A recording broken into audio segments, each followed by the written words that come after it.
Welcome to all. Pradeep here. Welcome to the eighth session of Strategic Management and Organizational Behavior. ಕಾರ್ಯತಂತ್ರದ ನಿರ್ವಹಣೆ ಮತ್ತು ಸಂಸ್ಥೆಯ ನಡವಳಿಕೆ ಅನ್ನುವ ವಿಷಯದ 8ನೇ ಸೆಷನ್ಗೆ ನಿಮಗೆಲ್ಲರಿಗೂ ಸ್ವಾಗತ. ಈ ಸೆಷನ್ ಅಲ್ಲಿ ನಾವು strategic intent through vision statement, strategic intent ನ ಭಾಗವಾದ ವಿಷನ್ ಸ್ಟೇಟ್ಮೆಂಟ್, ದೃಷ್ಟಿ, ಒಂದು ದೃಷ್ಟಿಕೋನ, ಒಂದು ಆರ್ಗನೈಸೇಷನ್ ನ ಒಂದು ಸಂಸ್ಥೆಯ ದೃಷ್ಟಿ ಅಥವಾ ದೂರದೃಷ್ಟಿ, ಅದರ ಬಗ್ಗೆ ನಾವು ಮಾತಾಡಲಿಕ್ಕಿದ್ದೇವೆ. ಹಿಂದಿನ ಸೆಷನ್ ಅಲ್ಲಿ ನಾವು ಡಿಸ್ಕಸ್ ಮಾಡಿರುವಂತದ್ದು ಸ್ಟ್ರಾಟಜಿಕ್ ಇಂಟೆಂಟ್ ಬಗ್ಗೆ. ಆ ಸ್ಟ್ರಾಟಜಿಕ್ ಇಂಟೆಂಟ್ ಅಂದ್ರೆ ಏನು, ಅದರ ಎಸೆನ್ಷಿಯಲ್ ಕ್ಯಾರೆಕ್ಟರಿಸ್ಟಿಕ್ಸ್ ಏನು, ಗುಣಲಕ್ಷಣಗಳೇನು ಅನ್ನೋದ್ರ ಬಗ್ಗೆ ನಾವು ಡಿಸ್ಕಸ್ ಮಾಡಿದ್ವಿ. In the previous section we have discussed about the concept of strategic intent and its basic characteristics or essential characteristics. I hope you got some clarity about the strategic intent. ಒಂದಷ್ಟು ನಿಮ್ಗೆ ಅದರ ಬಗ್ಗೆ ಮಾಹಿತಿ ಸಿಕ್ಕಿದೆ ಅಂತ ನಾನು ಅನ್ಕೊಳ್ತೇನೆ. ಈಗ ಅದರ ಸ್ಟ್ರಾಟಜಿಕ್ ಇಂಟೆಂಟ್ ನ ಒಂದೊಂದೇ ಎಲಿಮೆಂಟ್ ಗಳನ್ನ ಬಗ್ಗೆ ನಾವು ಇನ್ನು ಮುಂದೆ ಡಿಸ್ಕಸ್ ಮಾಡ್ತಾ ಹೋಗ್ತೇವೆ. ಈ ಸೆಷನ್ ಅಲ್ಲಿ ಅದರ ಮೊದಲ ಭಾಗವಾಗಿ ಅತ್ಯುನ್ನತವಾದ ಹಂತ ಸ್ಟ್ರಾಟಜಿಕ್ ಇಂಟೆಂಟ್ ನಲ್ಲಿ ಇರುವಂತದ್ದು ಅದು ವಿಷನ್ ಸ್ಟೇಟ್ಮೆಂಟ್ ಅನ್ನ ಒಂದು ಆರ್ಗನೈಸೇಷನ್ ಹೊಂದಿರುವಂತದ್ದು ಅಥವಾ ಫಾರ್ಮುಲೇಟ್ ಮಾಡುವಂಥದ್ದು.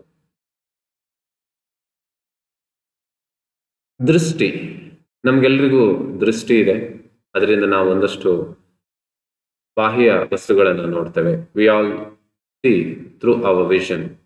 V capture the different things. We look at the nature and we enjoy and we see the beauty of the nature through the vision. Right. So there is, that is what we say, that outer vision. Of course, there is philosophy. When you speak philosophically, we say that there are some inner vision. ಹೆಚ್ಚಿನ ಸಲ ಭಾರತೀಯ ಪರಂಪರೆ ಹೇಳುತ್ತೆ, ನಮಗೆ ಕಣ್ಣು ತೆರೆದಾಗ ಕಾಣುವುದೆಲ್ಲ ಭ್ರಮೆ, ಅದೇ ನಾವು ಕಣ್ಣು ಮುಚ್ಚಿದಾಗ ಕಾಣ್ತದಲ್ಲ ಅದೇ ಸತ್ಯ ಅಂತ ಹೇಳಿ. So these are all spiritual process says. And then you're going to have that inner view when you close your eyes. Right? So there is a vision, whether it may be inner vision or outer vision, there is a vision. It is said that a man without eyes is blind, but a man without vision is dead. Okay, ಕಣ್ಣಿಲ್ದವನಿಗೆ ಅವನನ್ನ ನಾವು blind ಅಂತ ಅಥವಾ ಕುರುಡು ಅಂತ ನಾವು ಹೇಳ್ಬೋದು.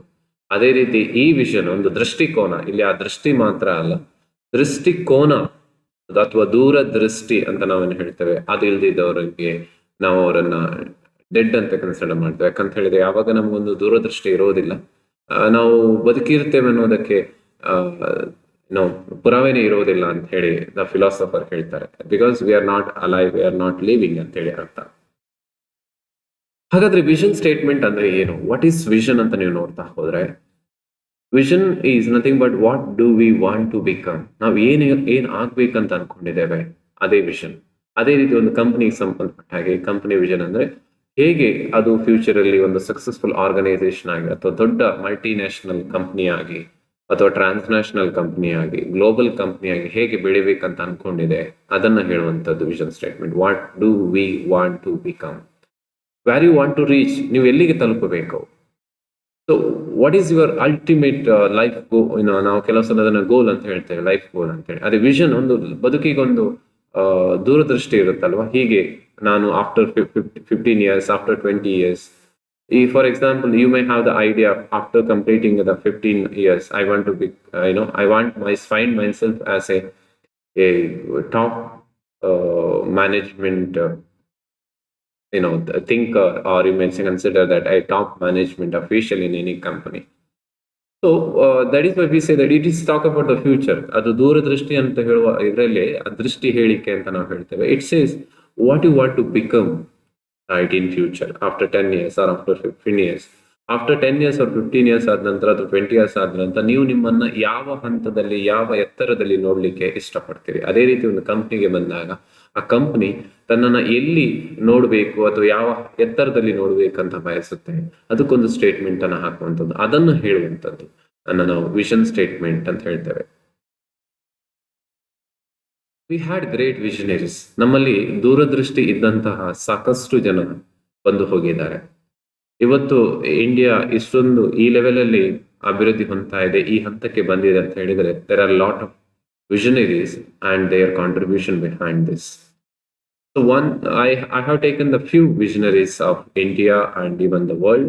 You can take the example of Henry Ford, who visualized the availability of affordable vehicle for masses.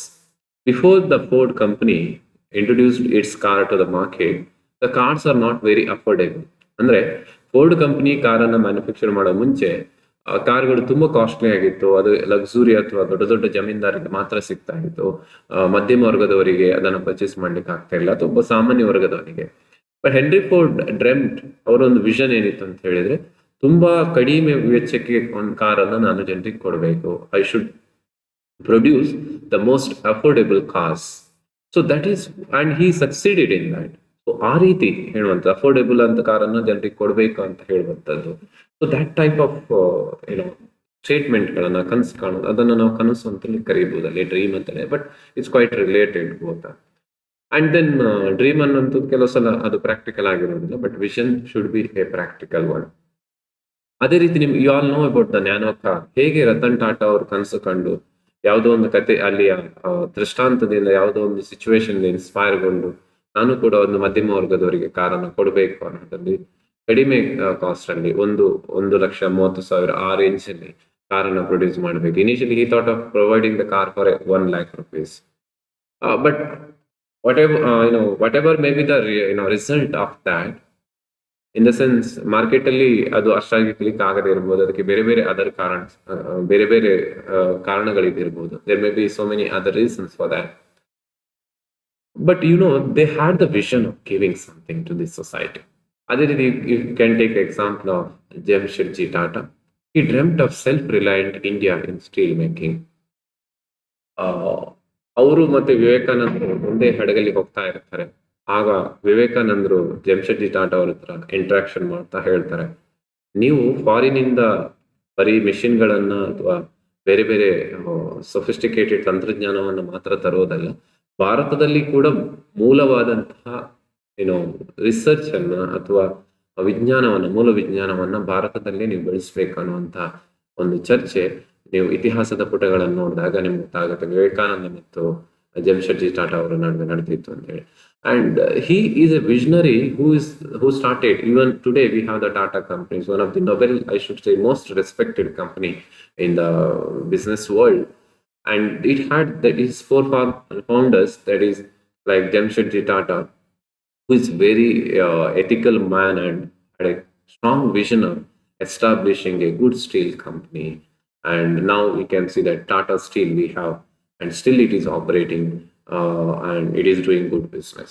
And then you can take the example of the Narayan Murthy. Doing business legally and ethically is possible in India through right entrepreneurship. And most of the time we say that to succeed in the business, you need to be unethical. And ethically ನಿಮಗೆ business ಅಲ್ಲಿ ತುಂಬಾ profit ಮಾಡ್ಲಿಕ್ಕೆ ಆಗೋದಿಲ್ಲ ಅನ್ನುವಂಥ ಕಲ್ಪನೆ ನಮ್ಗೆ ಎಲ್ರಿಗೂ ಹೆಚ್ಚಿನ ಸಲ ಇರ್ಬೋದು. But Narayan Murthy made it, possible that being ethical, you can earn profit and you can do the business. So that type of vision, having a strong conviction towards the ethical values and then doing the business, that is what the superiority of Infosys and Narayan Murthy. So these are all the visionary we have come across, and we have read their life stories. We have seen them. We have seen the living legend like Narayan Murthy, and we have read about the Henry Ford and Jamshedji Tata. There are many other contributors and visionaries. So ಅವರಿಗೆಲ್ಲ ಏನಂತ ಹೇಳಿದ್ರೆ ಒಂದು ದೂರದೃಷ್ಟಿ ಇತ್ತು, ಇದನ್ನು ಕೊಡಬೇಕು, ಈ ರೀತಿ ಮಾಡಬೇಕು, ಈ ರೀತಿ ನಮ್ಮ ಸಮಾಜ ನಿರ್ಮಾಣ ಆಗ್ಬೇಕು ಅನ್ನೋಂಥದ್ದು. ಇದನ್ನ ನಾವು ಸಾಮಾಜಿಕವಾಗಿ ನೋಡಿದಾಗ ಅವ್ರ business objectives as well as societal objective ಕೂಡ ಇತ್ತು. ಅದೇ ರೀತಿ ಒಂದು ಆರ್ಗನೈಸೇಷನ್ ಕೂಡ ಅಷ್ಟೇ. ಏನೋ ಒಂದು ಸಮಸ್ಯೆ ಪಡ್ತಾ ಇದ್ದಾರೆ, ಮೆಡಿಕಲ್ಸ್ ಫಾರ್ ಎಕ್ಸಾಂಪಲ್, ಒಂದು ಫಾರ್ಮಾಸ್ಯೂಟಿಕಲ್ ಕಂಪ್ನಿಗೆ ವಿಷನ್ ಏನಿರ್ಬೋದು ಅಂತ ಹೇಳಿದ್ರೆ, ಜನರಿಗೆ ಒಳ್ಳೆ ಆರೋಗ್ಯ ಕೊಡಬೇಕು, ಅವ್ರಿಗೆ ಏನೋ ಸಮಸ್ಯೆ ಆಗ್ಬೋದು ಅಥವಾ ಹೆಲ್ತ್ ಕಾರಣದಿಂದಾಗಿ ಅವರು ತಮ್ಮ ಲೈಫ್ ಅನ್ನು ಕಳ್ಕೊಳ್ಬಾರ್ದು, ಅದನ್ನ ಪ್ರಿವೆಂಟ್ ಮಾಡ್ಬೇಕು ಅನ್ನುವಂಥ ಎಷ್ಟೋ ಕಂಪ್ನಿಗಳು ಆ ರೀತಿ ಆಬ್ಜೆಕ್ಟಿವ್ ಇಂದ ಸ್ಟಾರ್ಟ್ ಆದದ್ದು ಕೂಡ ಇದೆ. ಸೊ ಇದೆಲ್ಲವನ್ನ ನಾವೇನ್ ಹೇಳ್ತೇವೆ ಅಂತ ಹೇಳಿದ್ರೆ ವಿಷನ್ಸ್ಗಳು ಅಂತ ಹೇಳಿ ಹೇಳ್ತೇವೆ. ಈಗ ಮೀನಿಂಗ್ ಅನ್ನು ನೋಡೋದಾದ್ರೆ, ವಿಷನ್ ಅಂದ್ರೆ ಏನು? Vision is the road map or blueprint of a company's future. Future ಅಲ್ಲಿ ಕಂಪನಿ ಎಲ್ಲಿರಬೇಕು, ಹೇಗಿರಬೇಕು, ಏನನ್ನು ಅಚೀವ್ ಮಾಡಬೇಕು ಅನ್ನೋದ್ರ ಬಗ್ಗೆ ಒಂದು ಬ್ಲೂ ಪ್ರಿಂಟ್ ಅಥವಾ ನೀಲಿ ನಕಾಶೆ ಅಂತ ನಾವು ಕರೀತೇವೆ, are we can call it as a road map. Road you have suppose to go forward, right, ಅಂದ್ರೆ ಯು ಹ್ಯಾವ್ ಟು ಕ್ರಾಸ್. ಆ ರೀತಿ ಒಂದು ಸ್ಟೇಟ್ಮೆಂಟ್ ಇರ್ಬೋದು ಅಥವಾ ಒಂದು ಅದರ ಬ್ಲೂ ಪ್ರಿಂಟ್ ಆಗಿರ್ಬೇಕು, ಅದನ್ನ ನಾವು ವಿಷನ್ ಅಂತ ಹೇಳ್ತೇವೆ, ರೈಟ್. ಈಗ ಇದ್ರ ಬಗ್ಗೆ ಡೆಫಿನೇಷನ್ ಅನ್ನು ಕೊಟ್ಟಿದ್ದಾರೆ ಬರ್ಟ್ ನಾನ್ಸ್. ವಿಷನ್ ಅನ್ನು ಈ ರೀತಿ ಡಿಫೈನ್ ಮಾಡ್ತಾರೆ: a realistic, credible, attractive future for an organisation. ಅದು ರಿಯಲಿಸ್ಟಿಕ್ ಆಗಿರಬೇಕು, ಕ್ರೆಡಿಬಲ್ ಆಗಿರಬೇಕು, ಅಟ್ರಾಕ್ಟಿವ್ ಆಗಿರಬೇಕು. ಅಂತಹ ಒಂದು ಭವಿಷ್ಯದ ಬಗ್ಗೆ ಒಂದು ಕಲ್ಪನೆ ಇರುವಂತದ್ದು, ಅಥವಾ ಅದರ ಬಗ್ಗೆ ನಾವು ಒಂದಷ್ಟು ಯೋಚನೆಗಳನ್ನ ಮಾಡುವಂಥದ್ದು. It is nothing but vision ಅಂತ ಹೇಳಿ ಬರ್ಟ್ ಅಂಡ್ ನಾನ್ಸ್ ಹೇಳ್ತಾರೆ. And then essentials of vision ಅಥವಾ ಪ್ರಾಪರ್ಟೀಸ್ ಆಫ್ ಗುಡ್ ವಿಷನ್. ಒಂದು ಗುಡ್ ವಿಷನ್ ಅಂತ ಹೇಳಿದ್ರೆ ಅದರಲ್ಲಿ ಏನೆಲ್ಲ ಇರಬೇಕು ಅಂತ ನೀವು ನೋಡ್ತಾ ಹೋದ್ರೆ, ರಿಯಲಿಸ್ಟಿಕ್, ಅದು ರಿಯಲಿಸ್ಟಿಕ್ ಆಗಿರಬೇಕು, ನೈಜವಾಗಿರಬೇಕು, ನೈಜತೆಗೆ ತುಂಬಾ ಹತ್ರ ಇರಬೇಕು. Should not be day dreaming, ಅದು ಹಗಲು ಕನಸು ಆಗ್ಬಾರ್ದು, ಸುಮ್ಮನೆ ಕನಸು ಕಾಣುವಂಥದ್ದು ಅಥವಾ ಸುಮ್ಮನೆ ಒಂದು ಸ್ಟೇಟ್ಮೆಂಟ್ ಮಾಡಿ ಬಿಡುವಂಥದ್ದಲ್ಲ. ಅದು ರಿಯಲಿಸ್ಟಿಕ್ ಆಗಿ ಅಥವಾ ಅದು ಪ್ರಾಕ್ಟಿಕಲ್ ಆಗಿ ಇಂಪ್ಲಿಮೆಂಟ್ ಆಗಿ ಅಚೀವ್ ಆಗೋ ರೀತಿಯಲ್ಲಿ ಇರಬೇಕು. ಇನ್ನು ಟೆಡ್ ಟಾಕ್ಸ್ ಅಂತ ನೀವು ಕೇಳಿರ್ಬೋದು. ಟೆಡ್ ಟಾಕ್ಸ್ ಇಂಟರ್ನ್ಯಾಷನಲ್ ಲೆವೆಲ್ ಅಲ್ಲಿ ಬೇರೆ ಬೇರೆ ಅಚೀವರ್ಸ್ ಅನ್ನು ತಂದು ಅವರು ಮಾತಾಡಿಸ್ತಾರೆ. And you will get lot of insights from that. You can refer in YouTube TED talks ಅಂತ ಕೊಟ್ರೆ will get several. Even Indians TED talks ಕೂಡ ಇದೆ. ಇಲ್ಲಿ ಐಡಿಯಾಸ್ ವರ್ತ್ ಸ್ಪ್ರೆಡಿಂಗ್ ಅಂತ ಹೇಳಿ ಅವರು ಏನ್ ಹೇಳ್ತಾರೆ, ಐಡಿಯಾಸ್ ಗಳು ಜಗತ್ತಿಗೆ ಸ್ಪ್ರೆಡ್ ಆಗ್ತಾ ಇರಬೇಕು. ಒಂದು ಕಡೆ ಇರುವಂತ let Nobel thoughts come from everywhere ಅನ್ನುವಂತ ಕಾನ್ಸೆಪ್ಟ್ ಇದೆ. ಒಳ್ಳೊಳ್ಳೆ ವಿಚಾರಗಳು ಜಗತ್ತಿನ ಎಲ್ಲೆಡೆಯಿಂದ ಬರಲಿ ಅನ್ನುವಂತ ವಿಚಾರಧಾರೆಯನ್ನು ನಾವೆಲ್ಲರೂ ಹೊಂದಿದ್ದೇವೆ. ಸೊ ಅದೇ ರೀತಿ ಟೆಡ್ ಟಾಕ್ಸ್ ನ ನೀವು ವಿಷನ್ ನೋಡಿದ್ರೆ ಅವ್ರೇನ್ ಹೇಳ್ತಾರೆ, ಟು ಸ್ಪ್ರೆಡ್ ಐಡಿಯಾಸ್. ಅವರ ವಿಷನ್ ದೃಷ್ಟಿ ಇರುವಂತದ್ದೇ ಐಡಿಯಾಸ್ ಗಳನ್ನ ಸ್ಪ್ರೆಡ್ ಮಾಡ್ಬೇಕು. ಒಳ್ಳೊಳ್ಳೆ ಯೋಜನೆಗಳನ್ನ, ಒಳ್ಳೊಳ್ಳೆ ಕಲ್ಪನೆಗಳನ್ನ, ಒಳ್ಳೊಳ್ಳೆ ವಿಚಾರಗಳನ್ನ ನಾವು ಸ್ಪ್ರೆಡ್ ಮಾಡ್ಬೇಕು ಅನ್ನುವಂಥದ್ದು. ಸೊ ಇಲ್ಲಿ ನೋಡಿ, ಅದು ತುಂಬಾ ರಿಯಲಿಸ್ಟಿಕ್ ಆಗಿದೆ. ಅವ್ರು ಮಾಡ್ತಾ ಇರೋ ಕೆಲಸಕ್ಕೂ ಅವ್ರಿಗೆ ಇರುವಂತಹ ವಿಷನ್ಗೆ, ದೃಷ್ಟಿಕೋನ ಏನೋ ದೂರದೃಷ್ಟಿಗೂ ಮತ್ತು ಅದಕ್ಕೆ ಪೂರಕವಾಗಿ ಅವ್ರು ಕೆಲಸ ಮಾಡ್ತಾರೆ. ಯಾವತ್ತು ನಿಮ್ಮ ವಿಷನ್ ಇದೆ ಅದು ನಿಮ್ಮ ನೀವು ಮಾಡೋ ಕೆಲಸಕ್ಕೆ ಪೂರಕವಾಗಿರ್ಬೇಕು. ನೀವು ಯಾವ್ದೋ ಬೇರೆ ಕೆಲಸ ಮಾಡ್ಕೊಂಡು, ನಾನು say for example you are working in an IT company and I want to become a great singer ಅಂತ ಹೇಳಿ, ಇಟ್ಸ್ ನಾಟ್ ಪಾಸಿಬಲ್. ಅಂದ್ರೆ ಅಲ್ಲಿ ನಿಮ್ಗೆ you can't focus on what you suppose to do. Complete focus ನಿಮಗೆ ಆಗೋದೇ ಇಲ್ಲ ಅಂತ ಹೇಳಿ ಹೇಳ್ತಾ ಇಲ್ಲ, ಬಟ್ ಕಂಪ್ಲೀಟ್ ಫೋಕಸ್ ನಿಮಗೆ ಕೊಡ್ಲಿಕ್ಕೆ ಆಗೋದಿಲ್ಲ. There is a chance of diversion, of getting diversion, right. The second is credible, believable and relevant. ಅದು ನಂಬಲರ್ಹ ಆಗಿರ್ಬೇಕು ಮತ್ತು ತುಂಬಾ ಅಲ್ಲಿ ಅದಕ್ಕೆ ಸಂಬಂಧಪಟ್ಟದ್ದಾಗಿರ್ಬೇಕು, ರಿಲೆವೆಂಟ್ ಆಗಿರ್ಬೇಕು. ಇಲ್ಲಿ ಒಂದು ಎಕ್ಸಾಂಪಲ್ ಅನ್ನ ತಗೊಳ್ಳೋಣ. ಈಗ ಟೆಸ್ಲಾ ಮೋಟಾರ್ಸ್ ತುಂಬಾ ಸುದ್ದಿಯಲ್ಲಿರುವಂತ ಒಂದು ಕಂಪನಿ. ಅವರ ವಿಷನ್ ಏನಿದೆ ಅಂತ ಹೇಳಿದ್ರೆ, to create most compelling car company of the 21st century by driving the world's transition to electric vehicle. ನಾವೆಲ್ಲರೂ ಕೂಡ ಎಲೆಕ್ಟ್ರಿಕ್ ವೆಹಿಕಲ್ಸ್ ಬಗ್ಗೆ ಮಾತಾಡ್ತಾ ಇದ್ದೇವೆ ಅಲ್ವಾ. ಅಂಡ್ 2030 ನಂತರ you know that he met our prime minister. Tesla Motors authorities met our prime minister and they discuss that 2030ಗೆ ಇಂಡಿಯಾದಲ್ಲಿ electrical vehicles ನ ಜಾಸ್ತಿ ಮಾರ್ಕೆಟ್ಗೆ ಬರುವ ಚಾನ್ಸಸ್ ಇದೆ ಅನ್ನೋದ್ರ ಬಗ್ಗೆ ಡಿಸ್ಕಸ್ ಕೂಡ ಆಗ್ತಾ ಇದೆ. Central government also planning for that. And ಇದನ್ನ ನೀವು ಎಲಾಬ್ರೇಟ್ ಮಾಡ್ತಾ ಹೋದ್ರೆ, ಟೆಸ್ಲಾ ಮೋಟಾರ್ ವಿಷನ್ ಏನ್ ಹೇಳ್ತಾರೆ ಅಂತ ಹೇಳಿದ್ರೆ, ಫಸ್ಟಿಗೆ ಟು ಕ್ರಿಯೇಟ್, ಅವ್ರ ಫಸ್ಟ್ ಪಾಯಿಂಟ್ ಫೋಕಸ್ ಇರೋದು the most compelling car company. Most compelling car company, ಅದನ್ನ ತುಂಬಾ ಏನೋ ಕಾಂಪಿಟೇಟಿವ್ ಆದಂತ ಒಂದು ಕಾರ್ ಕಂಪನಿಯಾಗಿ ಎಸ್ಟಾಬ್ಲಿಷ್ ಮಾಡ್ಬೇಕು ನಾವು. ಅಂಡ್ ದೆನ್ ಯಾವುದ್ರಲ್ಲಿ ಒಂದು ಮೋಸ್ಟ್ ಕಂಪೆಲಿಂಗ್, ಇನ್ನೊಂದು ಕಾರ್ ಕಂಪನಿ. ಕ್ಲಾರಿಟಿ ನೋಡಿ ಅವರಿಗೆ, ಅದು ಕಾರ್ ಕಂಪನಿಯ ಬಗ್ಗೆ ಅವ್ರು ಹೇಳ್ತಾ ಇದ್ದಾರೆ. ಅಂಡ್ ದೆನ್ 21st centuryಯಲ್ಲಿ ಇಲ್ಲಿ ಈಗ ರಿಲೆವೆಂಟ್ ಇಟ್ ಈಸ್. ಹೌದು, 21st centuryಗೆ ಸಂಬಂಧಪಟ್ಟಾಗೆ ಅವ್ರ ಮಾತು ಯಾವ ಪೀರಿಯಡ್ ಅಲ್ಲಿ, 21st centuryಯಲ್ಲಿ. And the world's transition to electric vehicles. ನೋಡಿ, ಇದು ಬಿಲೀವೇಬಲ್. ಈಗ ನಮ್ಗೆ ಗೊತ್ತಿದೆ ರಿನ್ಯೂವೇಬಲ್ ಎನರ್ಜಿ ಅಥವಾ natural energy, oil and other elements ಏನಿದೆ ಅದೆಲ್ಲವೂ ಕೂಡ ಬತ್ತಿ ಹೋಗುವಂತ ಸಂಪನ್ಮೂಲಗಳು. And once you going to lose those resources, you cannot create those. ಹಾಗಾಗಿ ನಿಮ್ಗೆ ಏನಾಗುತ್ತೆ ಅಂತ ಹೇಳಿದ್ರೆ ಅದನ್ನ ರಿಫಿಲ್ ಮಾಡ್ಲಿಕ್ಕೆ ಆಗೋದಿಲ್ಲ. It is not like the solar energy. But ಈ ಎಲೆಕ್ಟ್ರಿಕ್ ವೆಹಿಕಲ್ಸ್ ಅನ್ನ ಮಾಡಿದ್ರೆ, ಯೂಸಿಂಗ್ ದ ಸೋಲಾರ್ ಎನರ್ಜಿನ ಯೂಸ್ ಮಾಡಿಕೊಂಡು ಕೂಡ ಎಲೆಕ್ಟ್ರಿಸಿಟಿಯನ್ನ ರನ್ ಮಾಡಿ ದೋಸ್ ವೆಹಿಕಲ್ಸ್ ರನ್ ಮಾಡ್ಬೋದು. ಇಲ್ಲಿ ನೀವು ನೋಡ್ಬೋದು ಇದೆಲ್ಲ ಈ ಪರ್ಟಿಕ್ಯುಲರ್ ಅದೇನು ಹೇಳ್ತಾ ಇದೆ 21st centuryಯಲ್ಲಿ ಎಲೆಕ್ಟ್ರಿಕ್ ವೆಹಿಕಲ್ಸ್, ಅದೆಲ್ಲವೂ ಕೂಡ ರಿಲೆವೆಂಟ್ ಮತ್ತು ಬಿಲೀವೇಬಲ್. ಚೇಂಜಸ್ ಆಗ್ತಾ ಇದೆ, ನಾವು ಅದರ ಕಡೆ ಶಿಫ್ಟ್ ಆಗ್ತಾ ಇದ್ದೇವೆ. So that is why Tesla Motors ನ ವಿಷನ್ ಇದೆ ಅಲ್ಲ, ಅದು ಬಿಲೀವೇಬಲ್ ಮತ್ತು ರಿಲೆವೆಂಟ್ ಅಂತ ನಾವು ಹೇಳ್ತೇವೆ. And next is about unique ಆಗಿರಬೇಕು ಅಂತ. ವಿಷನ್ ಅಂತ ಏನೋ ದುರದೃಷ್ಟಿ, ನೀವೇನೋ ಹೇಳ್ತೀರ ಅಂತ ಹೇಳಿ ಅದು ತುಂಬಾ ಯುನೀಕ್ ಆಗಿರ್ಬೇಕು. ಯಾರ್ದು ಕಾಪಿ ಆಗಿರುವಂತದ್ದು ಅಥವಾ ಹೇಳಿದ್ದನ್ನೇ ಅದೇ ಚರ್ವಿತ ಚರ್ವಾಣ ಅಂತ ನಾವು ಹೇಳ್ತೇವೆ, ಹಿಂದೆ ಹೇಳಿದ್ದನ್ನೇ ಬೇರೆ ಯಾವ್ದು ಕಂಪನಿ ಮಾಡಿದ್ದಲ್ಲ. You are different, you are unique. And you know that ಇಷ್ಟು ಕೋಟಿ ಜನರಿದ್ರು ಕೂಡ we are all different, and you can't find a individual like same in all the way with other. And maybe we believe that 7 people are 7 ಜನ ಇರ್ತಾರೆ ವಿಷಯದಲ್ಲಿ ಒಂದೇ ರೀತಿ ಅಂತ ಹೇಳಿ, but we can't say that they are same at their attitudes and their different views and mentalities. So distinct purpose of the organisation stands for. Unique ಯಾವ ರೀತಿ ಇರ್ಬೇಕಂತ ಹೇಳಿದ್ರೆ ಅದು ಹೇಳ್ಬೇಕು, ನಮ್ಮ ಪರ್ಪಸ್ ಏನು, ನಾವು ಯಾಕೆ ಇದ್ದೇವೆ, ಅದು ಬೇರೆಯವರಿಗಿಂತ ಬೇರೆದಾಗಿರಬೇಕು. ಅಂದ್ರೆ ಅದೇ ಕಾಪಿಯನ್ನು ಮಾಡುವಂತದ್ದಲ್ಲ ಅಂತ ನಾನೇನು ಹೇಳಿದೆ. What is said before. Now we'll understand this with using the P&G. You all heard about P&G, Procter and Gamble. It is a fast-moving consumer goods company, FMCG company. They say our vision is be recognized as the best consumer products and service company in the world.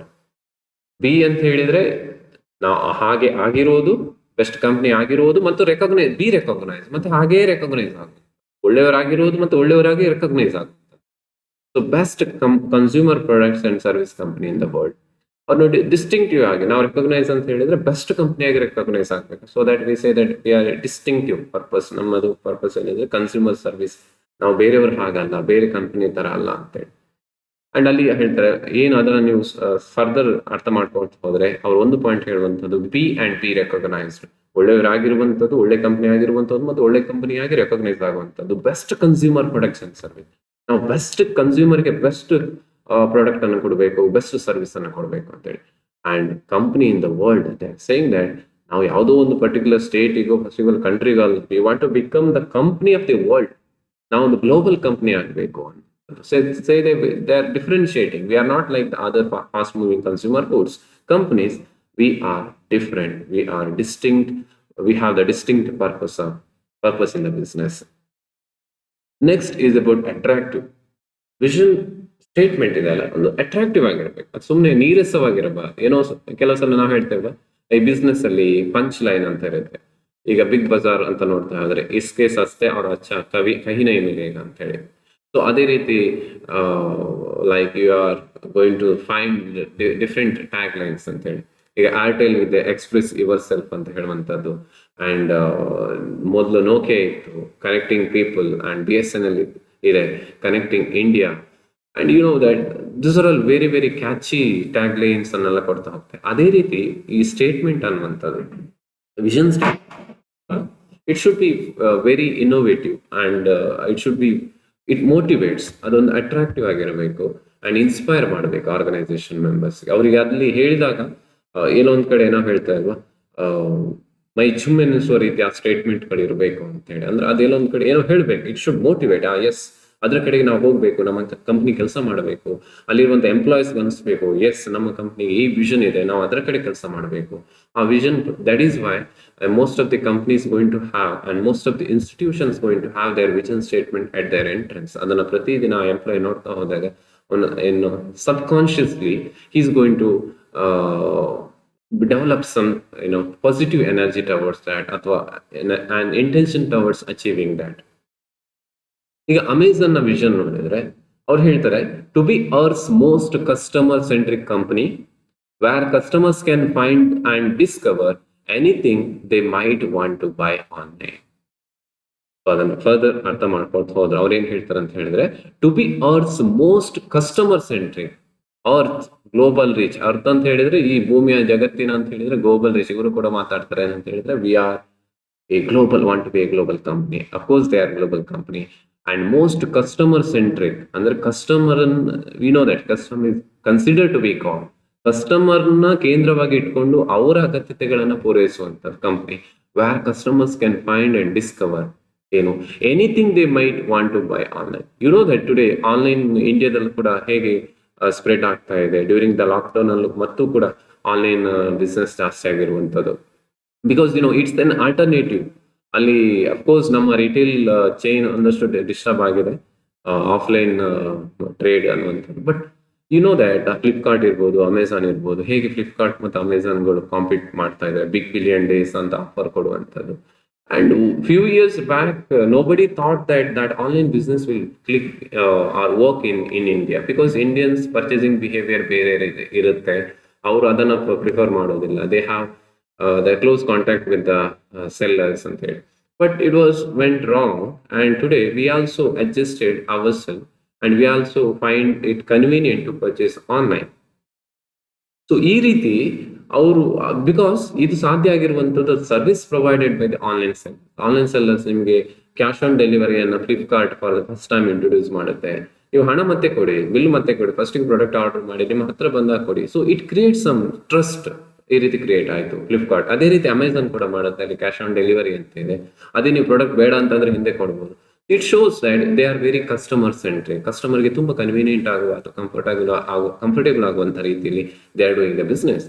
So anything that might want to buy online, ಎಲ್ಲವನ್ನು online ತರಬೇಕು ಅಂತ ಹೇಳಿ. Of course we can't buy the so many things from we can't buy the so many things through the online, but they think ಎಷ್ಟಾಗುತ್ತೋ ಅಷ್ಟು ಎಲ್ಲವೂ ಕೂಡ ಒಂದಷ್ಟು convenience, ಕಸ್ಟಮರ್ಗೆ ಕನ್ವೀನಿಯನ್ಸ್ ಅನ್ನು ಕ್ರಿಯೇಟ್ ಮಾಡೋ ರೀತಿಯಲ್ಲಿ ಇರಬೇಕು ಅನ್ನುವಂಥದ್ದು. they want to give best service through creating very comfortable and ease of buying and shopping to the consumers. So it shows that ಈ ರೀತಿ ಸ್ಟೇಟ್ಮೆಂಟ್ ಇದ್ದಾಗ ದ ಅಮೆಝಾನ್ ಎಂಪ್ಲಾಯೀಸ್ಗೆ ಅಥವಾ ಅದರ ಮೆಂಬರ್ಸ್ಗೆ ಏನಾಗುತ್ತೆ, oh yes we have to achieve that, we have to reach that level. ಅಥವಾ ನಾವೇನು ಹೇಳಿದ್ದೇವೆ ಪ್ರಾಮಿಸಸ್ ವಿಷನ್ ಸ್ಟೇಟ್ಮೆಂಟ್ ಅಲ್ಲಿ ನಾವೇನು ಹೇಳಿದ್ದೇವೆ ಅದನ್ನು ನಾವು ಅಚೀವ್ ಮಾಡಬೇಕು. ಆ ರೀತಿ ಇನ್ಸ್ಪಿರೇಷನ್ ಕೊಡುವಂತ ರೀತಿಯಲ್ಲಿ ಆ ಸ್ಟೇಟ್ಮೆಂಟ್ಗಳು ಇರಬೇಕು. ಸೊ ಎದ್ದೇಳಿ ಏನು ಗುರಿ ಮುಟ್ಟುವ ತನಕ ನಿಲ್ಲದಿರ ಅನ್ನುವಂಥ ಸ್ಟೇಟ್ಮೆಂಟ್ ಅನ್ನು ಕೇಳಿದಾಗ ಹೇಗೆ ಯುವಕರ ನರನಾಡಿಗಳಲ್ಲಿ ಒಂದಷ್ಟು ಶಕ್ತಿ ಬಂದ ಹಾಗೆ ಆಗುತ್ತೋ ಅದು ಆಗ್ಬೇಕು ಅನ್ನುವ. ಸೊ ಅದು ಶಕ್ತಿ, ಅದು that is what the power of words ಅಂತ ನಾವು ಹೇಳ್ತೇವೆ. Right. Next is about Facebook. ಫೇಸ್ಬುಕ್ನ ಇಲ್ಲಿ ನೆಕ್ಸ್ಟ್ ಪಾಯಿಂಟ್, ಫೇಸ್ಬುಕ್ನ ಎಕ್ಸಾಂಪಲ್ ತಗೊಂಡು ನಾವು ನೆಕ್ಸ್ಟ್ ಪಾಯಿಂಟ್ ಅನ್ನ ಡಿಸ್ಕಸ್ ಮಾಡೋಣ. ಫ್ಯೂಚರಿಸ್ಟಿಕ್, ಅದು ಫ್ಯೂಚರ್ ಬಗ್ಗೆ. It is going to see vision ಅನ್ನುವಂಥದ್ದು ಅದಕ್ಕೊಂದು ಟ್ಯಾಂಜಿಬಲ್ ಸ್ಟ್ರಕ್ಚರ್ ಇರೋದಿಲ್ಲ, ಅದೊಂದು ಮೆಂಟಲ್ ಮಾಡೆಲ್ ಅಂತ ನಾವು ಕರೀತೇವೆ. It is about a future and we are going to do this. ಆ ರೀತಿ ಒಂದು ಕಲ್ಪನೆಯನ್ನು ಇಟ್ಕೊಂಡು ನಾವು ಅದನ್ನ ರಿಯಾಲಿಟಿ ಮಾಡ್ಲಿಕ್ಕೆ ಹೊರಡ್ತಾ ಇದ್ದೇವೆ, ಒಂದು ಆರ್ಗನೈಸೇಷನ್ ಹೊರಡುತ್ತೆ. Futuristic where we want to be, ಅದನ್ನೇ ನಾವು ಮಾತಾಡಿರುವಂಥದ್ದು ಇನಿಷಿಯಲಿ. ಎಲ್ಲಿ ಇರಬೇಕು, ನಾವು ಎಲ್ಲಿ ಹೋಗ್ಬೇಕು ಅಂತೇಳಿ. So you can take the example of Facebook. Facebook have the vision statement. It says to give people the power to share and make the world more open and connected. You know that we have the freedom of speech and freedom of expression, and you know that how the world is get connected. ಇವತ್ತು ನಾವು WhatsApp ಅಥವಾ Facebook ಅಥವಾ ಬೇರೆ ಬೇರೆ social website ಹೇಗೆ connected ಆಗಿದ್ದೇವೆ ನೋಡಿ. ಯಾವುದೋ ಒಂದು ಇನ್ಫಾರ್ಮೇಶನ್ ಕ್ಷಣಾರ್ಧದಲ್ಲಿ ನಿಮ್ಗೆ ಗೊತ್ತಾಗುತ್ತೆ, and you will get lot of comments for that. ಯಾವುದೊಂದು ಇನ್ಫಾರ್ಮೇಶನ್ ಬಂತು, ಅದಕ್ಕೆ ಸೋಷಿಯಲ್ ಮೀಡಿಯಾ ಎಷ್ಟು ಪವರ್ಫುಲ್ ಆಗಿದೆ ಅಂತ ಹೇಳಿದ್ರೆ ಈವನ್ ಎ ಲೇಮ್ಯಾನ್ ಕೂಡ ಆ ವಿಷಯದ ಬಗ್ಗೆ ತನ್ನ ಒಪಿನಿಯನ್ ಶೇರ್ ಮಾಡ್ಕೊಳ್ಬಹುದು, ಅದು ಗೊತ್ತಾಗುತ್ತೆ. ಸೊ ಇದು power to share and make the world more open and connected.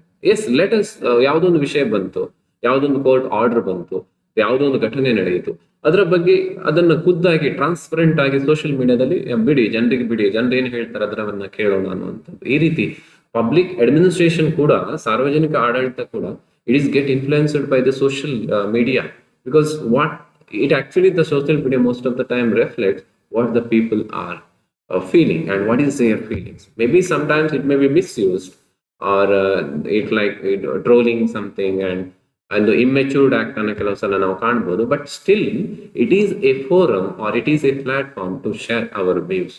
So Facebook ಹೇಳಿರುವಂತದ್ದು ಅದು ನೋಡಿ, ಫ್ಯೂಚರಿಸ್ಟಿಕ್ ಆಗಿ. ಅದು ಯಾಕೆ ಫ್ಯೂಚರಿಸ್ಟಿಕ್ ನಾನು ಹೇಳಿದೆ ಅಂತ ಹೇಳಿದ್ರೆ, they know that the future is about that connected world, connecting world connected ಆಗಿರುತ್ತೆ. ಅಂಡ್ ಈಚ್ ನೀವು ಯಾವುದೇ ಕಾರ್ನರ್ ಅಲ್ಲಿ ಇದ್ರೂ ಕೂಡ you can get the information and you can share and you can interact.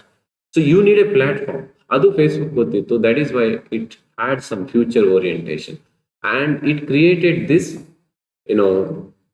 Social website. And at the same time it acquired WhatsApp. ಅವ್ರಿಗೆ ಗೊತ್ತಿತ್ತು WhatsApp ಅನ್ನುವಂಥದ್ದು ಒಂದು ವೇಳೆ ನಾವು ಅದನ್ನು ಬಿಟ್ಟರೆ ಅದು ಮತ್ತೆ ನಮಗೆ ಕಾಂಪಿಟೇಟರ್ ಆಗಿ ಬೆಳೀತದೆ. So they acquired the WhatsApp. So they acquired the Instagram. You can see that they have that future vision. Yes, we have to control this and we have to hold the control over this particular area of business ಅನ್ನುವಂಥದ್ದು ಅವರ vision ಇರುವಂತದ್ದು. Power to share and make the world connected. ಅದಕ್ಕೆ ಬೇಕಾಗುವಂತ ಎಲ್ಲವನ್ನು ಕೂಡ ಏನು ಮಾಡಬೇಕು ಅದನ್ನು ಫೇಸ್ಬುಕ್ ಆರ್ಗನೈಸೇಷನ್ ಮಾಡ್ತಾ ಇದೆ. So this is what we say that they have the future view, ಅಥವಾ ಅವರಿಗೆ ಒಂದು ಅವರ ವಿಷನ್ ಅಲ್ಲಿ ಏನು ಫ್ಯೂಚರ್ ಏನ್ ಆಗಬಹುದು, ಏನು ಮಾಡಬೇಕು, ಯಾವ ರೀತಿಯ ಸ್ಟ್ರಾಟಜೀಸ್ ಅನ್ನು ಇಂಪ್ಲಿಮೆಂಟ್ ಮಾಡಬೇಕು, ಯಾವ ಕಂಪನಿಯನ್ನು ಅಕ್ವೈರ್ ಮಾಡಬೇಕು, this are all the points they going to focus.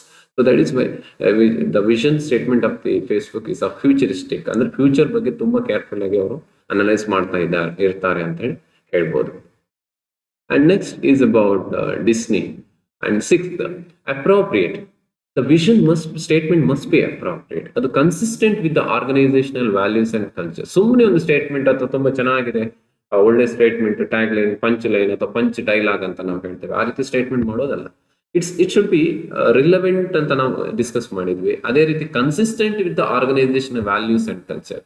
ಈಗ ಡಿಸ್ನಿ ಲ್ಯಾಂಡ್ ಅಥವಾ ಡಿಸ್ನಿ ಅನ್ನೋ ನೀವು ನೆಟ್ವರ್ಕ್ ಅನ್ನು ನೋಡಿದ್ರೆ ಅವ್ರು ಹೇಳ್ತಾರೆ, our vision is to make people happy, ಜನರನ್ನು ಖುಷಿ ಪಡಿಸ್ಬೇಕು.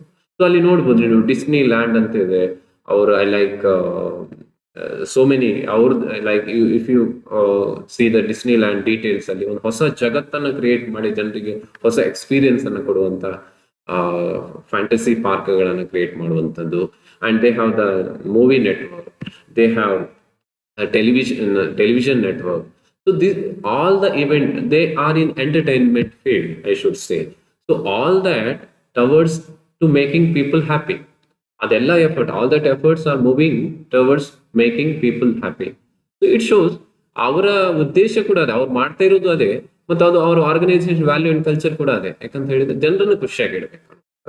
ಸೊ ಆ ರೀತಿ ಇದ್ದಾಗ ಅವ್ರು ಮಾಡ್ತಿರುವಂತ ಕೆಲಸ ಜನರಿಗೆ ಖುಷಿ ಸಿಗುವಂತ. So that they should have that type of vision to make people happy. ಅದು ಅವರ ಆರ್ಗನೈಸೇಷನ್ ನ ಕಲ್ಚರ್ ಮತ್ತು ವ್ಯಾಲ್ಯೂಸ್ ಏನಿದೆ ಅಂದ್ರೆ ಅವ್ರು ಏನ್ ಮಾಡ್ತಾ ಇದಾರೆ, ಜನರನ್ನ ಎಂಟರ್ಟೈನ್ಮೆಂಟ್ ಸೆಕ್ಷನ್ ಅಲ್ಲಿ ಎಂಟರ್ಟೈನ್ಮೆಂಟ್ ಇಂದ ಏನಾಗುತ್ತೆ, ಜನರಿಗೆ ಖುಷಿ ಸಿಗುತ್ತೆ. ಸೊ ಅದಕ್ಕೆ ಪೂರಕವಾದಂತ ಅಪ್ರೋಪ್ರಿಯೇಟ್ ಆದಂತ ವಿಷನ್ ಸ್ಟೇಟ್ಮೆಂಟ್ ಅನ್ನು ಅವ್ರು ಹೊಂದಿರಬೇಕಾಗುತ್ತೆ. ಅದೇ ರೀತಿ ಹೊಂದಿದ್ದಾರೆ ಅವರು. They say that to make our vision is to make people happy, ಜನರನ್ನ ಖುಷಿ ಪಡಿಸುವಂಥದ್ದು. Next is about the benefit of vision statement. ಇದುವರೆಗೆ ನಾವು ವಿಷನ್ ಸ್ಟೇಟ್ಮೆಂಟ್ ಹೇಗಿರ್ಬೇಕು ಅಂತ ನೋಡಿದ್ವಿ. ಅಂಡ್ ಬೆನಿಫಿಟ್ ಏನು, ವಿಷನ್ ಸ್ಟೇಟ್ಮೆಂಟ್ ಯಾಕೆ ಬೇಕು, ನಮ್ಗೊಂದು ದೂರದೃಷ್ಟಿ ಯಾಕೆ ಬೇಕು ಒಬ್ಬ ಮನುಷ್ಯನಿಗಾಗ್ಲಿ ಒಂದು ಆರ್ಗನೈಸೇಷನ್ಗಾಗ್ಲಿ ಅಂತ ನೋಡ್ತಾ ಹೋದ್ರೆ, ವಿಷನ್ ಗಿವ್ಸ್ ಯು ಹೋಪ್. ಅದು ನಿಮ್ಗೆ ಒಂದು ಸ್ಥೈರ್ಯನೂ ಕೊಡುತ್ತೆ, ಅಥವಾ ಒಂದು ನಿಮ್ಗೆ ಭರವಸೆಯನ್ನು ಕೊಡುತ್ತೆ. ಅದು ನಿಮ್ಗೆ it gives some hope. Everything that is done in this world is done by hope ಅಂತ ಹೇಳಿ. ನೋಡಿ, ನಮ್ಗೆ ಎಷ್ಟೇ ಕಷ್ಟ ಬಂದರೂ ಕೂಡ ಆದ್ರೂ ಕೂಡ ನಾವು ಬದುಕ್ತೇವೆ ಅಂತ ಹೇಳಿದ್ರೆ ಏನೋ ಒಂದು ಭರವಸೆ ಅಂತ ಹೇಳಿ. That is why we say that ಭರವಸೆ ಬೆಳಕು ಅಂತ ಹೇಳಿ. And we should not leave the hope whatever may be the condition in our life, and we should not leave the hope. Yes, we should say that yeah, this will go, I can handle this. The same with the organization, when it have a strong vision statement, whatever may be the economic condition, it may be incurring loss and there may be some problem related to the market prices or labor, but still that vision statement, it motivates and it gives a hope that no, don't leave, and you are able to, don't give up, you are able to come out from this problem and you are able to cross this problem. So that is why we say that vision gives hope, and it will help you know where you are going. ನೀವು ಯಾವ ಕಡೆ ಚಲಿಸ್ತಾ ಇದ್ದೀರಿ, ನಿಮ್ಮ organisation business ಯಾವ ಕಡೆ ಹೋಗ್ತಾ ಇದೆ ಅನ್ನೋ ವಿಷನ್ ಸ್ಟೇಟ್ಮೆಂಟ್ ನೋಡ್ತದೆ. ನೀವು ಏನೋ ಕೆಲಸ ಮಾಡ್ತಾ ಇದ್ದೀರಿ, ವಿಷನ್ ಸ್ಟೇಟ್ಮೆಂಟ್ ಇದೆ ಅಲ್ಲಿ, ಅದೇನೋ ದೊಡ್ಡದಾಗಿ ಹೇಳ್ತಾ ಇದೆ. ಅವಾಗ ನೀವು ಅದನ್ನ ನೋಡಿದಾಗ ನಾನು ಏನ್ ಕೆಲಸ ಮಾಡ್ತಾ ಇದ್ದೇನೆ, ನನ್ನ ವಿಷನ್ ಏನು ಅಂತ ಹೇಳಿ ನೀವು ನೋಡಿದಾಗ ಕಂಪೇರ್ ಮಾಡಿದಾಗ ಇಲ್ಲ, ನೀನ್ ಡೈವರ್ಟ್ ಆಗಬಾರ್ದು, ಈ ಕಡೆ ಹೋಗ್ಬೇಕು ಅಂತ ಹೇಳಿ ಆ ವಿಷನ್ ಸ್ಟೇಟ್ಮೆಂಟ್ ಎಚ್ಚರಿಸುತ್ತೆ. ದ ಸೇಮ್ ವಿತ್ ಆರ್ಗನೈಸೇಷನ್, ಆ ವಿಷನ್ ಏನೋ ಇಟ್ಕೊಂಡು ಅದಕ್ಕೆ ಪೂರಕವಾಗಿ ಅವ್ರು ಕೆಲಸ ಮಾಡುವಾಗೆ ಅದು ಪ್ರೇರೇಪಣೆ ಪ್ರತಿ ಸಲ ಹೇಳ್ತಾ ಇರುತ್ತೆ ಅಥವಾ ಕೊಡ್ತಾ ಇರುತ್ತೆ. If you don't know where you are going, you will end up some place else. ನೀವು ಎಲ್ಲಿಗೆ ಹೋಗ್ತಾ ಇದ್ದಾರೆ ನಿಮ್ಗೆ ಗೊತ್ತಿಲ್ಲ ಅಂತ ಸುಮ್ಮನೆ ನಾವು I told you before that, ನಾವು ಸುಮ್ಮನೆ ಎತ್ಕೊಂಡು ಎಲ್ಲಿಗೆ ಹೋಗೋದಿಲ್ಲ. ಕೆಲವು ಸಲ ಹೋಗ್ಬೋದು, ದಟ್ಸ್ ಡಿಫ್ರೆಂಟ್. ವಾಕಿಂಗ್ ಹೋದಾಗ ಸೀದಾ ಹೋಗ್ಬೋದು. But when most of the cases we have a direction, we have a route to go, and then only you are going to reach the destination. Otherwise you will land in somewhere, ಎಲ್ಲಿಗಾದ್ರೂ ಹೋಗಿ ಎಲ್ಲಾದ್ರೂ ನಾವು ಸೇರ್ತೇವೆ ಅಷ್ಟೇ ಬಿಟ್ರೆ we are not going to reach the destination. It will help you make better decisions. ನಿಮ್ಗೆ better decision ತಗೊಳ್ಳಿಕ್ಕೆ vision help ಮಾಡುತ್ತೆ. ಯಾಕಂತ ಹೇಳಿದ್ರೆ ವಿಷನ್ ಅನ್ನುವಂಥದ್ದೊಂದು ಟಾರ್ಗೆಟ್ ಇದ್ದಾಗ ಅದಕ್ಕೆ ಪೂರಕವಾಗಿ ನಾನು ಯಾವ ಡಿಸಿಷನ್ ತಗೊಳ್ಬೇಕು, ಎಸ್ ಅದನ್ನ ಅಚೀವ್ ಮಾಡ್ಬೇಕು, ಇಟ್ಸ್ ನಾಟ್ ಈಸಿ. ಆ ವಿಷನ್ ಅಚೀವ್ ಮಾಡುವಂಥದ್ದು ಅಷ್ಟು ಈಸಿ ಇಲ್ಲ, ಬಿಕಾಸ್ ಅದು ಚಾಲೆಂಜಿಂಗ್ ಆಗಿರುತ್ತೆ. Normally the vision is quite challenging. So that challenging vision makes you to take better decision, because then only you are able to achieve that vision. So that is why we say that vision going to help you to make better decisions. It will help you attract and motivate your staff. So ನಿಮ್ಮ staff ಅನ್ನು ಅದ್ರ ಕಡೆಗೆ motivate ಮಾಡುತ್ತೆ ಅದು. So you know that why people are interested to become an employee of Google or CEO of Google or CEO of Microsoft. You know that these two people, the great people, Indian originated people, that Sundar Pichai and Satya Nadella. They why people are so proud to become an employee of Google or Microsoft, because those companies are having that much of visions and that much of business strength. And ನಿಮ್ಗೆ ಗೊತ್ತಿದೆ, ಅಲ್ಲಿ ಆ ಬಿಸ್ನೆಸ್ಗಳು ಖಂಡಿತವಾಗಿ ನಿಮ್ಗೆ Google ಅಲ್ಲಿ ಕೆಲಸ ಸಿಕ್ಕಿದ್ರೆ ಅಥವಾ ಮೈಕ್ರೋಸಾಫ್ಟ್ ಕೆಲಸ ಸಿಕ್ಕಿದ್ರೆ ನೀವು ಬಿಡೋದಿಲ್ಲ. ಯಾಕಂತ ಹೇಳಿದ್ರೆ you know that those are all very strong companies, and most of the time when you are going to search for job, ನೀವು ನೋಡ್ತೀರಿ ಯಾವ ಕಂಪನಿ ಚೆನ್ನಾಗಿದೆ ಅಂದ್ರೆ ಯಾವ ಕಂಪನಿಗೆ ಒಳ್ಳೆ ವಿಷನ್ ಇದೆ, ಒಳ್ಳೆಯ ದೂರದೃಷ್ಟಿ ಇದೆ, ಅದು ಲಾಂಗ್ ರನ್ ಅಲ್ಲಿ ತುಂಬಾ ಸಕ್ಸಸ್ಫುಲ್ ಆಗುತ್ತೆ. That is why when the sense when the company have a strong vision statement, it attract the quality staff. It attract the that most of the Indian engineers are get placed in US, or doctors are get placed in US, and other IT technicians are placed in US. In the sense, they're going to join the US companies. So this shows that they find the US companies are more powerful and they have a strong vision and they can get the better professional life for that. So ಇದನ್ನ ನಿಮ್ಮ ಕಂಪ್ನಿಯ vision ಸಾಧ್ಯ ಮಾಡಿ ಆ ರೀತಿಯ ಭರವಸೆಯನ್ನು ಒಬ್ಬ staff ಅಲ್ಲಿ ಬೆಳೆಸುವಂತ ರೀತಿ ವಿಷನ್ ಸ್ಟೇಟ್ಮೆಂಟ್ ಇರಬೇಕು. And it will keep you going gets tough. ಏನೋ ತುಂಬಾ ಕಷ್ಟ ಆಗ್ತಾ ಇದೆ, ಆಗೋದೇ ಇಲ್ಲ, ಈ ಬಿಸ್ನೆಸ್ ಅನ್ನ ಮುಂದೆ ಓಡಿಸ್ಲಿಕ್ಕೆ ಆಗೋದೇ ಇಲ್ಲ ಅಂತ ಆಗಿದ್ದಾಗ ಕೂಡ you are going to able to come out from that. And there are so many examples you can take, and every company has faced the problem, including Tata, Reliance, Birla. Every company has the problems, but they have able to handle it properly. ಅವ್ರೇನು ಅಂತ ಹೇಳಿದ್ರೆ ಅದನ್ನ ಯಾವ ರೀತಿ handle ಮಾಡ್ಬೇಕು ಅನ್ನೋದನ್ನ ಅವರಿಗೆ ಗೊತ್ತಿತ್ತು, so that they are able to come out from such problems. So Martin Luther King Jr. says, if you can't fly, then run at least. If you can't run, then at least walk. If you can't walk, then at least crawl. But whatever you do, you have to keep moving forward. ನಿಮ್ಗೆ ಹಾರ್ಲಿಕ್ಕೆ ಆಗೋದಿಲ್ಲ ಅಂತ ಆದ್ರೆ ಓಡಿ, ನಿಮ್ಗೆ ಓಡ್ಲಿಕ್ಕೆ ಆಗೋದಿಲ್ಲ ಅಂದ್ರೆ ನಡ್ಕೊಂಡು ಹೋಗಿ. ನಿಮ್ಗೆ ನಡಿಲಿಕ್ಕೂ ಆಗೋದಿಲ್ಲ ಅಂತ ಹೇಳಿದ್ರೆ ಅದನ್ನ ತೆಗೆದುಕೊಂಡಾದ್ರೂ ನಾವು ಹೋಗ್ಬೇಕು. But you should remember, you have to keep moving forward. ನಾವು ಚಲಿಸ್ತಾ ಇರ್ಬೇಕಂದ್ರೆ ಜಗತ್ತು ಚಲಿಸ್ತಾ ಇರುತ್ತೆ. ಅದೇ ರೀತಿ ಬಿಸ್ನೆಸ್ ಆರ್ಗನೈಸೇಷನ್ ಕೂಡ ಅಷ್ಟೇ. ಇವತ್ತು ಹೆಚ್ಚಿನ I given the example of Kodak and example of like BPL televisions, and examples of Nokia, and examples of Micromax. Micromax 2015 period ಅಲ್ಲಿ ಇಂಡಿಯಾದಲ್ಲಿ ಎಲ್ಲರ ಕೈಯಲ್ಲಿ Micromax ಮೊಬೈಲ್ ಇತ್ತು ಒಂದು ಟೈಮ್, ಸ್ಮಾರ್ಟ್ ಫೋನ್ 3G ಬಂದಾಗ. But today you can't find the Micromax because that Vivo, Oppo and other OnePlus, so many foreign companies entered and they snatched the market from Micromax in the market ಅನ್ನು ತಗೊಳ್ತವೆ. So this shows that sometimes even Micromax is also still trying to come up.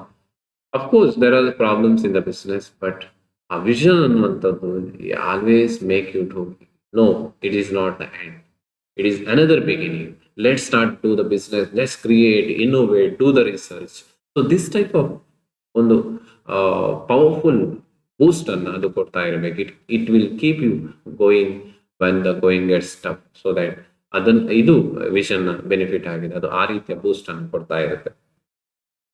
It will help make the company not totally dependent on few individuals. ಅದು vision ಇದ್ದಾಗ ಏನಾಗುತ್ತೆ ಅಂತ ಹೇಳಿದ್ರೆ, ಅದು ಯಾವುದೋ ಒಬ್ಬ ವ್ಯಕ್ತಿಯನ್ನ ಆಗುವಂತ ಕೆಲಸ ಅಲ್ಲ. ಒಂದು ಆರ್ಗನೈಸೇಷನ್ ಅಲ್ಲಿ ಟೀಮ್ ಇರುತ್ತೆ, ಒಬ್ಬ ವ್ಯಕ್ತಿ ಇಂಪಾರ್ಟೆಂಟ್ ಅಲ್ಲ. ನಾವು ಹೇಳ್ತೇವೆ ವ್ಯಕ್ತಿನಿಷ್ಠ ಮತ್ತು ವಸ್ತುನಿಷ್ಠ. ಒಬ್ಬ ವ್ಯಕ್ತಿ ಅನ್ನುವಂಥದ್ದು ಯಾವತ್ತೂ ಶಾಶ್ವತ ಅಲ್ಲ, but organisation is a continuous, perpetual existence ಅಂತ ನಾವು ಹೇಳ್ತೇವೆ. ಕಂಟಿನ್ಯೂಟಿ ಆಗಿ ಹೋಗ್ಲೇಬೇಕಾದ್ರು. That is why Johnson Company maxim ಇದೆ, men may come, men may go, but I go forever. ಜನ ಬರ್ತಾರೆ ಹೋಗ್ತಾರೆ, ನಾನು ಹೋಗ್ತಾ ಇರ್ತೇನೆ. ನೀವು ಯಾವ್ದೋ ಒಂದು ಕಂಪ್ನಿ ಸೇರಿದ್ರು ಕೂಡ, ನೀವು ಎಂಪ್ಲಾಯ್ ಆಗಿದ್ರಿ, ಹಿಂದೆ ಯಾರೋ ಎಂಪ್ಲಾಯ್ ಆಗಿದ್ರು, ಮುಂದೆ ಯಾರೋ ಎಂಪ್ಲಾಯ್ ಆಗ್ತಾರೆ. ಈ ಜಗತ್ತು ಕೂಡ ಹಾಗೆ. ನಾವೀಗ ಇದ್ದೇವೆ, ಹಿಂದೆ ಯಾರೋ ಇದ್ರು, ಮುಂದೆ ಯಾರೋ ಇರ್ತಾರೆ. ಬಟ್ ಈ ಜಗತ್ತು ಇರುತ್ತೆ ಕಂಟಿನ್ಯೂಸ್ ಆಗಿ, ಪರ್ಮನೆಂಟ್ ಆಗಿ ಅಲ್ವಾ. ದಟ್ ಈಸ್ ವಾಟ್ ಇಲ್ಲಿ ವಿಷನ್ ಏನಾಗುತ್ತೆ ಅಂತ ಹೇಳಿದ್ರೆ, ಅದು ಯಾವುದೋ ಒಂದು ವ್ಯಕ್ತಿಯ ಡಿಪೆಂಡ್ ಆಗಿರುವಂತದ್ದು ಯಾವತ್ತು ರಿಸ್ಕ್ ಅಂತ ಹೇಳುತ್ತೆ. That is why it creates the people, team of the people are group of people, and it's A effective succession plan ಅಂತ ಹೇಳ್ತೇವೆ. ಯಾರೋ ಒಬ್ಬ ಒಳ್ಳೆ ಲೀಡರ್ ಇದ್ದಾನೆ, ಬಟ್ ಅವನ ನಂತರ ಏನು ಅಂತ ಪ್ರಶ್ನೆ ಬರುತ್ತೆ. ವಿಷನ್ ಅವನ ನಂತರ ಹೇಗಿರ್ಬೇಕು ಅಥವಾ ಮುಂದಿನವರನ್ನು ಹೇಗೆ ತಯಾರು ಮಾಡ್ಬೇಕು ಅನ್ನೋದನ್ನ ಬಗ್ಗೆ ಫೋಕಸ್ ಮಾಡುತ್ತೆ. ಅದು ಹೇಳುತ್ತೆ, ಇದು ಅಚೀವ್ ಆಗ್ಬೇಕು. ಯಾವ್ದೊಬ್ಬ ವ್ಯಕ್ತಿಗೆ, ಒಂದು ಗ್ರೂಪ್ ಆಫ್ ಪೀಪಲ್ಗೆ ಅವ್ರಿಗೆ ಏಜ್ ಆಗ್ತಾ ಇದೆ, then how we need to prepare the new team. ಅದನ್ನೆಲ್ಲ ವಿಷನ್ ಸಪೋರ್ಟ್ ಮಾಡ್ತಾ ಇರುತ್ತೆ, ಎಚ್ಚರಿಸ್ತಾ ಇರುತ್ತೆ. So it is an another benefit of vision. You can refer these books for the further reading, further understanding. I thank you for watching.